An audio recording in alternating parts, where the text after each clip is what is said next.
అది కేవలం 2 అక్షరాలతోనే ప్రారంభమవుతుంది. సరే, సమయం ఎక్కువ తీసుకుని నేనే చెప్తాను, మీరు కంగారు పడద్దు. లవ్. ఇంగ్లీష్లో 3 అక్షరాలు, తెలుగులో ఎన్ని అక్షరాలు? ప్రేమ. ఈ ప్రేమ ఎంత పనైనా చేస్తుంది, ఎవరిని దీని చేత ఏదైనా చేపిస్తుంది. ఉదాహరణకి ఆదికాండం 29:20లో మీరు తర్వాత ఇంటికి వెళ్ళినా చూసుకోండి. యాకోబు చేత ఎన్ని ఏళ్ళు కొలువు చేపించింది? 7 ఏళ్ళు 14 ఏళ్ళు కొలువు చేపించింది.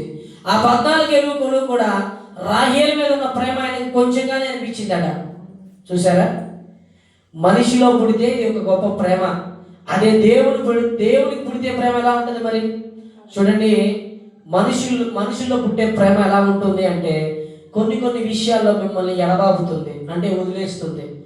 పెద్ద కష్టం వచ్చింది అనుకోండి, మీ భార్యాభర్తకి పెద్ద సమస్య వచ్చింది అనుకోండి, ఆ ప్రేమ అక్కడితో ముగించబడుతుంది.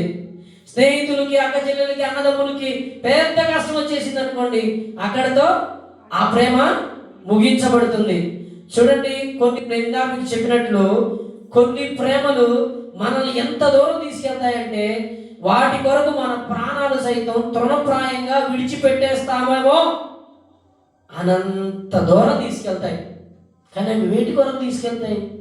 మరి ఇంత ప్రేమించారు కదా, 7 ఏళ్ళు 14 ఏళ్ళు ప్రేమించాడు మన యాకోబు. మరి ఆ ప్రేమ చివరిదాకా నిలబడిందా? మరి మోషే ప్రేమించిన ప్రేమ నిలబడిందా? మరి చూడండి, ఒకసారి మనం చూద్దాం క్రీస్తు ప్రేమ ఎలా ఉంటుందో. చూడండి, రోమీయులకు రాసిన పత్రిక 8వ అధ్యాయం 38వ వచనం చదువుకుందామా? ఆయనే క్రీస్తు ప్రేమ నుండి మనల్ని ఎడబాపు వాడేవాడు. శ్రమైనను, బాధైనను, హింసైనను, కరువైనను, వస్త్రహీనతైనను, ఉపద్రవమైనను, ఖడ్గమైనను మనల్ని ఎడబాపునా. చూడండి, క్రీస్తు ప్రేమ నుండి మనం ఇందాక తెలుసుకున్నాం కదా, ఏ ప్రేమైనా మనుషుల నుంచి దూరం అయిపోతుంది. తల్లి ప్రేమ చూడండి, తల్లికి తనయుల మీద ఎందుకు ప్రేమ ఉండదో మీరు చెప్పండి.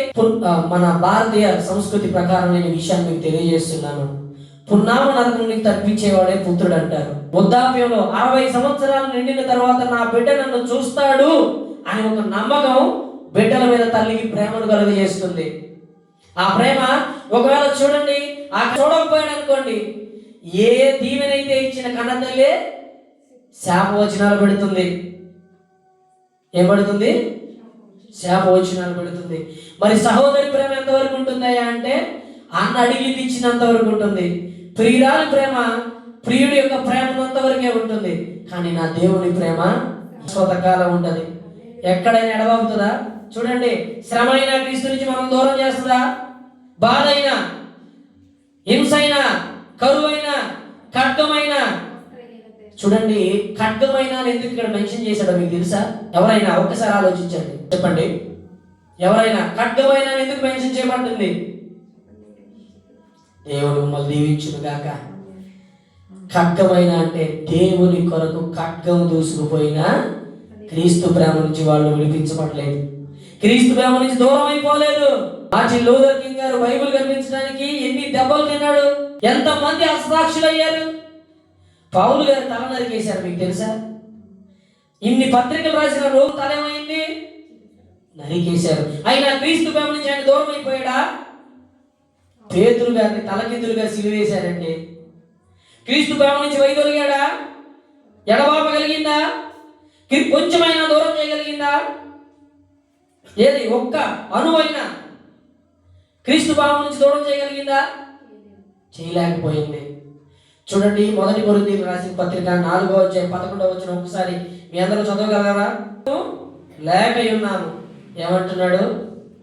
ఈ గడియ వరకు 2025వ సంవత్సరం ఎండింగ్ గడియ వరకు పౌలు పరిశుద్ధులు ఏమంటున్నారు? పిడిగుద్దులు తింటున్నారట. నిలవడానికి, కనీసం నిలబడడానికి నిలువర స్థానం కూడా మాకు లేదంటున్నారు. ఇన్ని జరిగింది కదా, ఇలా పిడిగుద్దులు తిన్నారు కదా, తలకిందులుగా సిలువ వేయబడ్డారు కదా, అవమానించబడ్డారు కదా. కానీ క్రీస్తు ప్రేమ నుంచి కొంచెమైనా దూరం అయ్యారా? ఒకసారి మనందరం గుర్తు తెచ్చుకుందాం. మీరు ఎన్నిసార్లు క్రీస్తు ప్రేమ నుంచి ఎడబాపబడ్డారు? క్రీస్తు ప్రేమ నుంచి చాలా సార్లు దూరంగా పారిపోదాం అనుకున్నాను. మీ అందరికి ఒక మాట చెప్తాను. నా జీవితంలో జరిగిన ఒక సన్నివేశం నన్ను ఎంత కలిసి వేసిందంటే, గదిలో కూర్చొని నేను ఏమని ఏడ్చాను తెలుసా? ప్రభువా, నా అంతటా నేను చావలేను, అవకాశం నాకు రాదు, పిరికివాడిని అయిపోతాను. ప్రకటన గ్రంథం చివరి అధ్యాయం ఉంటుంది, పిరికివారును అవిశ్వాసులను పిరికివారులను ఏమవుతుందట? దేవుని రాజ్యానికి హక్కుదారులు కాదట. అది నాకు జ్ఞాపకం వచ్చింది. చచ్చిపోదామా? దేవుని రాజ్యానికి వెళ్ళలేము. ఎన్నాళ్ళు పడ్డ శ్రమ అంతా వృధా అయిపోతుంది. మరి ఏం చేయాలి? ఓకే, నా అంతటి నేను చనిపోతే అది తప్పవుతుందిగా. ఏ లారీగా వచ్చి నన్ను గుద్దేస్తే అది ఆత్మహత్య అవ్వదుగా, యాక్సిడెంట్ అవుతుందిగా. నీకు ప్రేమ నుంచి నేను దూరం అవ్వలేను. అలా అని చచ్చి నీ పరలోకం నుంచి నేను వైదొలగలేను. నేను నీకు మాట ఇచ్చాను, నీ పరలోకంలో అనేక మంది జనులను చేరుస్తానని మాట ఇచ్చాను, కానీ దూరం అవ్వలేను. క్రీస్తు ప్రేమ నుంచి నన్ను ఎడబాపు వారు ఎవరు లేరు. అది కరువైన, ఖడ్గమైన, చావైన, మరణమైన, ఆలోచన, తలంపైన, భార్య అయినా, బిడ్డ అయినా, తమ్ముడైనా, అన్నైనా, అక్కైనా, చెల్లైనా చెప్తామా? హల్లెలూయా. ఏ ప్రేమనైనా ఎంతవరకు వస్తాయంటే కొంతవరకే వస్తాయి.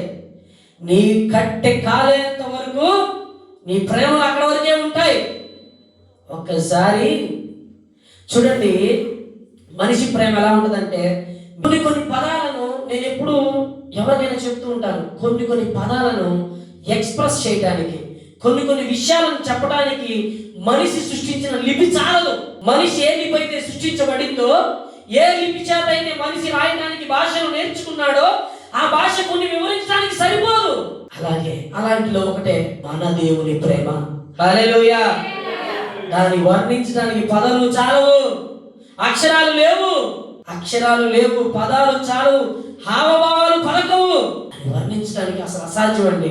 ఇప్పుడు ఇంత విషయాన్ని మీకు చెప్పదలుచుతున్నాను కదా. ఈ క్రీస్తు ప్రేమ నుండి పరిగెత్తాను నేను. నన్ను విడిచిపెట్టాయి ప్రభా, నీ సన్నిధికి పనికిరాను. నా కుటుంబమే సరిగ్గా లేదయ్యా, నా జీవితమే అస్తవ్యస్తంగా ఉంది, ఏ దారి తెలియట్లేదు ప్రభా, నేనేం దారి చూపించేది మీకు? కొంచెమంతా నా ప్రేమతో నింపానయ్యా. ఒకసారి దేవుడు ఎవరితో మాట్లాడుతున్నాడు, నాకు ఈ విషయం తెలియదు. పరిశుద్ధాత్ముడు ఎవరితోనో ప్రవచనాత్మకంగా ఈరోజు మాట్లాడుతున్నాడు. మై డియర్ బ్రదర్, నా ప్రియ దేవుని కుమారుడా, నువ్వంతటికి నువ్వు చావడానిక నీ కొరకు నేను సిలువనెక్కింది? ఒకటి తక్కువ 40 కొరడా దెబ్బలు తిన్నానే, గోల్గొతా కొండ వరకు నాకు పాదములు రక్తసిక్తమయ్యే వరకు ఏడవబడ్డానే, పిడిగుద్దులు తిన్నానే. మరి అంతటి పరిశుద్ధుడు అయిన వాడిని సిలువలో ఉన్నప్పుడు ఒక దొంగ ఏమన్నాడు? నువ్వు నిజంగా దేవుడు అయితే నిన్ను నువ్వు రక్షించుకున్నాను, రక్షించవయ్యా. ఏమండి, అంత ఆయనకు అవసరం ఉందా? ఒకసారి మనం ఆలోచిద్దాం. అంత అవసరం ఆయనకు ఉందంటారా? ఆయన చిటికేస్తే ప్రపంచం మాడిపోదా?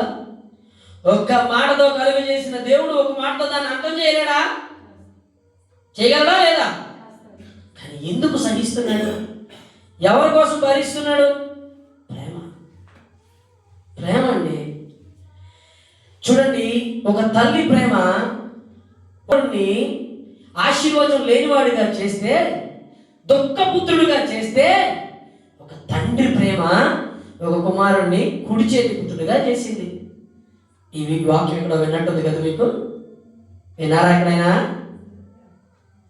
ఏంటమ్మా నామకొంత చూస్తారు, వినలేదా? బెనోని కాస్త తండ్రి ఎలా మార్చాడు? యాకోబు తండ్రి ఎలా మార్చాడు? బెన్యామీన్, కుడి చేతి పుత్రుడు. హల్లెలూయా. ఈరోజు ఒక తల్లి ప్రేమ ఒక కుమారుని చేదైన వస్తువుగా మార్చింది. అతల్య తెలుసా మీకు? అతల్య ఒక కుమారుణ్ణి ఏం చేసింది అనుకున్నారు? నరహంతకుడుగా మార్చింది. కానీ తండ్రి అయిన అబ్రహాము నవ్వు కలుగు చేసేవాడుగా మార్చాడు. ఇస్సాక్ అండి. హల్లెలూయా. ఇస్సాక్ చూడండి, ఒక తల్లి ప్రేమ ఒక కుమారుణ్ణి హంతకుడుగా మార్చింది, చేదైన పుత్రుడిగా మార్చింది. కానీ ఒక తండ్రి ప్రేమ ఆ కుమారుని కుడి చేతి పుత్రుడిగా, ఆశీర్వాదానికి కారకుడుగా మార్చింది. ఎందుకు మీ అందరికీ తెలుసా? ప్రతి విషయంలో కుడి చేతిని ప్రారంభించండి. ఎందుకంటారు? బ్లెస్సింగ్. మొట్టమొదటి ఆశీర్వాదం ఇచ్చేది కుడి చేతితోనే. ఆ తండ్రి ప్రేమ, వాటి లవ్. తప్పిపోయిన కుమారుడు మీ అందరికీ తెలిసిన విషయమే. నేను ఇందాక మీకు మొదట్లోనే చెప్పాను, కొత్త ఉదాహరణలు ఏవి నేను మీకు ఈరోజు చెప్పట్లా. 2025 సంవత్సరం ఏదో కొత్తగా ఉంది, 2020 సంవత్సరం దాటింది, 2026 సంవత్సరం వస్తుంది, అయినా ఏదో మనిషి కన్నది భావ పదజాలంతో కొత్త కొత్త మాటలు మాట్లాడతారు అని మీరు అనుకోవద్దు. నేను బైబిల్లో ఉన్నదే మాట్లాడుతున్నాను, అని మాట్లాడుతున్నాను. ఏం మాట్లాడుతున్నాను? ప్రేమ. పదములు చాలని ప్రేమ అయింది. ప్రేమను వర్ణించడానికి పదాలు సరిపోవండి. ఎంత ప్రేమ అంటే ఎలా చెప్పాలి? ఒక మనిషి మీద ప్రేమ ఉందనుకోండి, మనం ఎలా ఎక్స్ప్రెస్ చేస్తాం? ఐదర్ యవన బిడ్డలు అయితే ఐ లవ్ యూ చెప్తారు. తల్లి మీద ప్రేమ ఉందనుకోండి, ఐదర్ ఏదైనా హెల్ప్ చేస్తారు. ఇప్పుడున్న జనరేషన్లో తల్లి మీద ప్రేమ ఎప్పుడు పుట్టుకొస్తుందో చెప్పనా? మీరు చెప్పండి. ఏంటయ్య గారు మిమ్మల్ని వాక్యానికి చెప్పి వెళ్తే మమ్మల్ని క్వశ్చన్ అడుగుతున్నారు అనుకుంటున్నారా? అనుకోకండి, నేనే చెప్తాను. మదర్స్ డే తెలుసా మీకు? మావాడు చెప్పాడు, అప్పుడు వస్తుంది ప్రేమ. మిగతా రోజులు అమ్మనే అరే కొంచెం తీసుకెళ్ళి కూరగాయలు తెచ్చిపెట్టాడు, నాకు పని ఉంది ఇసుకిస్తావు పొద్దాక. నువ్వు తెచ్చుకోలేవేంటి? 2 కాళ్ళు లేవా? బాధపడకండి, నేను కూడా అలా అన్నవాడిని. అలా అనగండి కాబట్టి బాగా ఎక్స్పీరియన్స్తో చెప్తున్నాను. తల్లి ప్రేమ, తండ్రి ప్రేమ, అమ్మాయి ప్రేమ, అబ్బాయి ప్రేమ కొంతవరకే నిలబడుతుందండి. ఈ ప్రేమలో ఏ ప్రేమ అయినా మీకు పరలోకం ఇస్తుందా? ఆశీర్వాదం ఇస్తుందా? ధనాన్ని ఇస్తుందా? మీకు సుఖమైన లైఫ్ ఇస్తుందా? Happiest life. అసలు హ్యాపీయెస్ట్ లైఫ్ అంటే ఏంటండి? ₹1,00,00,000 సంపాదించడమా? లగ్జరియస్ BMW విన్నారు కదా, ల్యాంబోర్గిని BMW కారులో తిరగటమా? మంచి కారులో తిరగటమా? రోల్స్ రాయల్స్ కారులో తిరగటమా? ఇట్స్ నాట్ హ్యాపీనెస్, అది లగ్జరియస్ లైఫ్. కానీ హ్యాపీయెస్ట్ లైఫ్ ఏంటంటే తెలుసా? ఎన్ని చింతలు వచ్చి నేను చిన్నప్పటి నుంచి చూస్తున్నాను. నువ్వు ఇన్ని సంవత్సరాలు ఇలా ఉన్నావు, అప్పుడు కలగని సంతోషం, అప్పుడు కలగని ప్రేమ ఏముందిరా యేసు ప్రభువులో? యేసు ప్రభు అసలు ప్రేమ అంటే ఏంట్రా? యేసు ప్రభు ప్రేమలో ఉపయోగం ఏంట్రా? ఏమైనా డబ్బులు ఇస్తుందా? ఇవ్వదరా. ఇంకేదన్నా ఆస్తులు ఇస్తుందా? ఇవ్వదరా. ఏం ఉపయోగం అంటే నేను చెప్పాను, ప్రేమకు విలువ తెలియని వాడిని ఆ ప్రేమను ప్రేమించేలా చేస్తుంది. హల్లెలూయా. మీకు అర్థమయ్యేలా క్లారిటీగా చెప్తాను. ఏ ప్రేమలకు విలువ లేని వాడిని ఆ ప్రేమకు విలువ ఏంటో తెలిసేలా చేస్తుంది. ఎందుకు పనికిరాని వాడిని గొప్పగా నిలబడేలా చేస్తుంది, గొప్పగా ఇలా నిలబడేలా చేస్తుంది. హల్లెలూయా. గట్టిగా హల్లెలూయా. అందరూ వ్యతిరేకించిన వాడిని ఏరి కోరి మరీ ప్రేమిస్తుంది. అందరినీ విడిచిపెట్టిన వాడు, అందరూ విడిచిపెట్టేసిన వాడిని ఏరి కోరి వెతికి మరీ ప్రేమిస్తుంది. అబ్బాయి ప్రేమ ఎక్కడుందండి? ఉందా ఎక్కడైనా? మీరు ఎవరైనా ఈ ప్రేమ రుచి చూసారా కదా? ఆయన ప్రేమను రుచి చూస్తే ఆయన నుండి మన ఏది విడదీయలేదు. కరువైనా ఒకసారి చదువుదాం. రోమీయులకు రాసిన పత్రిక 8వ అధ్యాయం 35వ వచనం. ఒకసారి గట్టిగా చదువుకుందాం మాట. క్రీస్తు ప్రేమ నుండి మనల్ని ఎడబాపు వాడెవడు? శ్రమైనను, బాధైనను, హింసైనను, కరువైనను, వస్త్రహీనతైనను, ఉపద్రవమైనను, ఖడ్గమైనను మనల్ని ఎడబాపున. మరియమ్మ తల్లికి సుమయోను ఒక ప్రవచనం చెప్తాడు, లూకా సువార్తలోనే ఉంటుంది. అమ్మా మరియా, క్యాజువల్గా చెప్తున్నాను, నీ కడుపులో ఖడ్గము దూసుకెళ్ళిపోద్ది అంటాడు. సారీ, నీ హృదయంలో కత్తి దూసుకెళ్ళిపోద్ది అంటాడు. ఎవరైనా నీకు అపాయం జరుగుతుంది అంటే ఆ పని చేస్తారా? మీరు బండి తోలితే కింద పడతారా అని ఎవరైనా శాస్త్రి గారు వచ్చి చెప్పారనుకోండి, ఆ బండి తోలుతారా? ఎందుకు? కానీ ప్రభు అయిన యేసుక్రీస్తుని ఆమెకు ఉండడని తెలిసి కూడా ప్రభు అయిన యేసుక్రీస్తుని ప్రేమ స్వరూపిగా ఈ భూలోకానికి ఆమె ఇచ్చింది, మోసుకొచ్చింది. అది ఇట్స్ లవ్, తండ్రి మీద ప్రేమ.